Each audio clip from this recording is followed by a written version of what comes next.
Hey guys, it's Tom here with MYT Solar. I want to talk to you today about 50 amp trailers versus 30 amp trailers, or 50 amp RVs versus 30 amp RVs, and how that might affect solar and things that we do when it comes to a big off-grid system. We finished up this install on this 250 RDS. This is actually a 50 amp RV. And so what that means is it needs 50 amp service. It's got 50 amp breakers in the breaker panel, and this rig has the ability to pull 50 amps worth of power from the RV pedestal. Fun fact, technically it's 100 amps worth of power because there's two 50 amp legs. So there's a lot more, how can I say it? This RV has the ability to consume and pull a lot more power from the pedestal. Now that's talking about a plugged in situation. Obviously we're in the business of keeping you away from being plugged in. I want to talk to you a little bit about how does a 50 amp RV versus a 30 amp RV compare, and what are some things we need to be aware of when we're setting it up for an off-grid system. Also, is there a better option? Is sometimes a 30 amp rig better than a 50 amp rig when it comes to building out an off-grid system? Because you can order a lot of these trailers, specifically these outdoors RVs, you can get them in both power amperages, so a 30 or a 50. This is a 50, and we'll talk about that as we go through. Again, this being a 50 amp RV, if we look at the breaker panel, we can see that there is two 50 amp breakers. And that's why I say we've really got 100 amps, because we have 50 amps feeding these items in the RV, and we have 50 amps feeding these items in the RV. That's a lot of power that could be consumed when we talk about running off of the inverter. One of the two things that we have to be aware of when we build out a Victron system for a 50 amp RV is we need to have an inverter or an inverter charger that when we're plugged in, it can actually pass two lots of 50 amp through. And that's why we use the Multiplus 2. Now this is the Multiplus 2 times 120 volt. And that means it's allowing two legs of 120 volt to pass through. So that when we are plugged into a 50, we can pass through what's needed on those two 50 amp breakers there. One thing to be aware of is that the Multiplus 2 actually comes in a single leg version as well. And I see a lot of people online make those mistakes. They're like, I got a Multiplus 2 because I have a 50 amp rig. Well, you have to make sure you get the Multiplus 2 times 120 volt version. Now, this is still a 3000 watt inverter. So it's still just a single inverter, 3000 watt inverter. This 3000 watt inverter is going to send 3000, when we're unplugged now, we're talking about an unplugged situation, it's going to send 3000 watts that's going to be divided over those two legs in the breaker panel that I spoke to you about. What that means is that the whole whole coach gets powered. Now, that doesn't mean that we can use a full 50 amps and a full 50 amps and run everything all at once. It just means that the 3000 watts that we have coming from the inverter is shared over both of those legs. And that's important because a lot of the times, and this customer specifically, one of the reasons they got the 50 amp and one of the things they did with that is they added the second bedroom air conditioner. And so now they have two air conditioners. Now, yeah, one 50 amp leg is feeding one of those, one 50 amp leg is feeding the other. They still only have a 3000 watt inverter. So just because the inverter is feeding both of those air conditioners doesn't necessarily mean that you could run them both at the same time from the inverter all the time. Technically you could actually, it's just a little bit under, but you'd be pushing that inverter right to the max and you wouldn't have anything available for anything else. This is the system in this 250 RDS. We've got 4 of the Victron 330 amp hour batteries, so we've got a lot of battery power, 1320 amp hours right here over 4 batteries.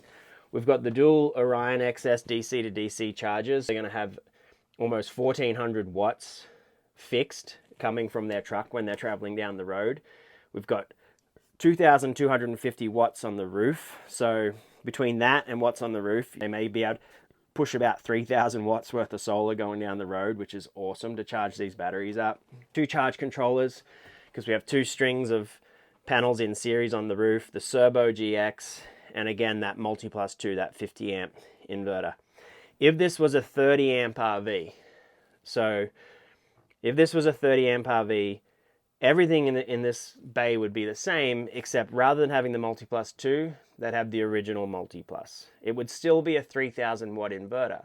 That's the important thing to realize, is that whether you go 50 amp or 30 amp, 9 times out of 10, you're still going to end up with that 3000 watt inverter. It's just about picking the right one that mates with the system the best.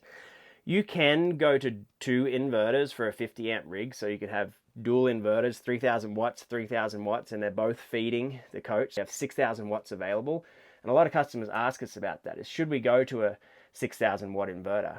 Well, I would say maybe it'd be nice that you could run everything and not worry about overloading the inverter. But if you're running that much stuff, you better hope that you have the solar to replace it and a huge battery bank, because just because you can pull 6000 watts all at once doesn't mean that you have the solar to replace it or the battery bank to support that kind of draw. Yes, you'd be able to do it, but you're not going to do that often, because you're going to be bringing your batteries down way too quick. So most of the time it's just 3000 watts, which is enough to run the AC and maybe put on the coffee at the same time, run the AC and run the microwave for 10 minutes at the same time, like just that kind of stuff that you're going to be doing. And we find that 3000 watts is kind of the sweet spot. 2 inverters for a 50 amp rig, well, let's think about that. You can pull 6000 watts from your batteries. I would liken that to having a high spend limit on a credit card. You can pull a lot more out of that account, but should you be pulling that money out of that account that fast? Because are you going to be able to replace that? You're spending really, really quickly and you're using a lot of juice, which is nice to run both air conditioners and have a bit of a party. But if you don't have the solar to replace that, you're not managing your power very well. We've got the Touch 70 in here. I think I might have mentioned it. This is one of the biggest systems we've done on a 250 RDS with those 4 batteries, 2 Orions. Again, this kind of ties into that 50 amp, 30 amp conversation. They went with a 50 amp. These customers are actually from Georgia, and they have humid conditions down there, and they definitely wanted that second air conditioner, which is why, of course, they opted for the 50 amp, and they added that second air conditioner. We were kind of geared up to put 2500 watts on the roof of this rig, because we've done that before on a 250 RDS. When we got up there, because of that second air conditioner, we realized that we could probably only fit about 2250. So we lost a panel because they needed that air conditioner. So that's another thing. Like if you're going to go with the 50 amp and add a second air conditioner, keep in mind that that's going to be just for those plugged in situations, really. You kind of have to make that decision. Do I need a 50 amp so I can add the air conditioner? But if I do that, I might lose some space on the roof or shade the roof a little bit more for my solar when I'm off grid. Maybe just going with 30 amps and not adding that second air conditioner might be a better option for you. That's just something to think about with that 50 amp, 30 amp. Over here is the Touch 70. It's only 11 o'clock this morning. It's getting pretty late in the season here for the Pacific Northwest in terms of sunlight, but we have 1324 watts coming through right now, which is pretty awesome from 2250 on the roof. What's nice about this right now is that if I was to run the air conditioner, which I'll crank it on real quick. We've got the air conditioner now running up in this box. We can see the compressor and the fan are both on. We've got 1326 watts coming in from the solar. We know that what we're bringing in is actually exceeding what we're running. Right now we're running the air conditioner at this time of the day, and we're also charging our batteries. Now, sadly, this compressor will slowly ramp up the draw over time a little bit, but still, I doubt it will hit over 1320 watts. The good news is that with the amount of solar that they have on the roof, we're able to both be charging the batteries and running the air conditioner at the same time. Pretty neat little thing there. And again, this is early in the day. We're not in direct sunlight. It's late in the season in the Pacific Northwest. It's only 60 degrees in here. We don't even need to run the air conditioner, but they're geared up. And that was one of the main reasons they went with this system, was to try to run this air conditioner as much as possible. As you saw, that solar is doing a great job of running the air conditioner. We're going to go show you the solar on the roof. It's on our rail system. Keep in mind, there's those 2 Orion DC to DC chargers. When the customer plugs in their 7-pin, they're also going to plug in our Anderson cord that we made, which is tied to those 2 Orions. And so their alternator, while they're going down the road, is going to be providing almost 1400 watts fixed. We saw in there we had 1300 watts at this time of day from the solar, plus 1400 watts from the truck. Then you're at 2700 watts. And you did see just then how the air conditioner was only pulling about 1200 watts. Plenty of access to charge the batteries, They could run the air conditioner while they're going down the road, keep the rig cool for their pups. That's one of the main reasons they invested in this big system, was for their doggos. And with that extra solar charge, the extra charge from the Orion, plus the good amount of solar on the roof, they're going to keep these batteries nice and topped up and keep this rig nice and cool off grid. You can see our panels up here on our rail system. We've got 5 panels here going to one controller, 4 panels here going to another controller. And you can see this bad boy right here. Even if this was a 50 amp rig, but they didn't option for the second air conditioner, this would have been a max air fan. And we probably would have been able to fit 2 panels between that air conditioner and this max air fan. Again, and a little less shade. You can tell the height of this air conditioner is going to cast a little shade at certain times of day. It's really a matter of preference. These guys aren't going to be off grid all the time. And again, they live in the south, humid. They're going to probably want this second air conditioner. But if you find yourself out west a lot of the time and you're thinking about mostly when you're not going to be plugged in at an RV park, well, chances are you're only going to need to be running 1 air conditioner. Chances are you're going to want to fit more solar on the roof. Therefore, a 30 amp option may be a better option for you. Our particular trailer is a 30 amp. So we only run 1 air conditioner. We only have the 1 air conditioner. And 30 amps been great for us. We've never really felt like we needed that second leg of 50 amp because we didn't have the second air conditioner. Obviously, if you have the second air conditioner, it's important. But it's just important to think with 30 amp choice versus 50 amp choice. When it comes to solar, you've got to think about it. I know I'm going to need a different type of inverter, the MultiPlus 2 versus the original MultiPlus. The other thing you've got to think about is my focus fitting solar on the roof, or am I focused on more of a plugged in environment where I may need that second air conditioner? And then the other thing to think about is, which I didn't really talk about downstairs, but space. The MultiPlus 2 is a much longer and a different kind of beast of a device. This was a challenge for us to fit that MultiPlus 2 in the compartment down there. The MultiPlus original is a little smaller, so if it was a 30 amp rig, we would have been working with a slightly smaller device. A lot of little things like that.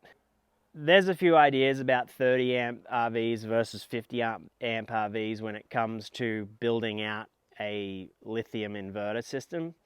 I don't think it's absolutely a critical decision step in this whole process. If you know you're going to get an off-grid system and this is your dream, is 30 amp versus 50 amp this massive decision? I wouldn't say it necessarily is. I would say there are probably some benefits to going with a 30 amp just because of space on the roof with the second air conditioner, space with the different MultiPlus, things like that. But you know, it's not going to be the thing that really makes your decision on 50 versus 30. And it wasn't for this customer, obviously. Certainly, one of the biggest factors I would say is the size of that MultiPlus. You know, it's a challenge for us to work with the MultiPlus 2 and get it into certain positions. And often that can be a huge deciding factor for some people. We said, oh, well, unfortunately, we can't fit 5 batteries and the MultiPlus 2 under the bed. The MultiPlus 2 is now going to have to go into the storage compartment. Well, that pass-through is kind of huge, is a huge area. Now, if you have a 50 amp rig, you have a 50 amp fifth wheel or a 50 amp motorhome, you obviously don't have any of those choices. You need that MultiPlus 2.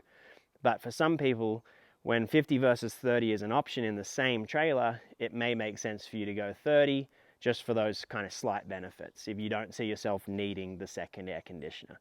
Let me know in the comments if you have any questions about 30 amp versus 50 amp, if you have any comments about 30 amps versus 50 amp, whether you have a 30 amp rig or a 50 amp rig with your solar setup. I'd love to hear from someone with 2 inverters and see how that's working out for you guys and what sort of battery bank and solar you have to support it. Yeah, any questions on this topic, just let me know in the comments and we'll see you out there. This is Tom with MYT Solar. Thank you for watching.